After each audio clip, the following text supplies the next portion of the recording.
மூன்று குற்றவியல் சட்டங்களையும் மத்திய அரசு உடனடியாக திரும்ப பெறாவிட்டால் அனைத்து வழக்கறிஞர்களையும் ஒன்றிணைத்து தமிழகம் முழுவதும் மிகப்பெரிய அளவில் போராட்டம் நடத்தப்படும் என சென்னை உயர்நீதிமன்ற வழக்கறிஞர்கள் சங்கம் எச்சரிக்கை விடுத்துள்ளது. ஜூலை 1ஆம் தேதியிலிருந்து மூன்று குற்றவியல் சட்டங்களும் அமலுக்கு வர இருக்கும் நிலையில் இந்த சட்டங்களை திரும்ப பெற வலியுறுத்தி வழக்கறிஞர்கள் போராட்டங்களில் ஈடுபட்டு வருகின்றனர். இந்நிலையில் சென்னை உயர்நீதிமன்ற நுழைவாயில் முன்பாக நடைபெற்ற ஆர்ப்பாட்டத்தில் சென்னை உயர்நீதிமன்ற வழக்கறிஞர்கள் மற்றும் பெண் வழக்கறிஞர்கள் சங்கம் சார்பில் 100க்கும் மேற்பட்டோர் போராட்டத்தில் ஈடுபட்டனர். இதுகுறித்து சென்னை உயர்நீதிமன்ற வழக்கறிஞர் சங்க தலைவர் மோகன கிருஷ்ணன் கூறுகையில், மத்திய அரசு கொண்டு வந்துள்ள 3 குற்றவியல் சட்டங்களை அமல்படுத்தக்கூடாது. இந்த சட்டங்களை உடனடியாக அரசு திரும்ப பெற வேண்டும்.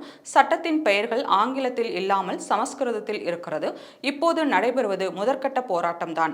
புதிய சட்டங்களை அமல்படுத்துவதை உடனடியாக நிறுத்தாவிட்டால் தமிழகம் முழுவதும் வழக்கறிஞர்களை ஒன்றிணைத்து பெரிய அளவில் போராட்டங்கள் நடத்துவோம் என்று கூறினார்.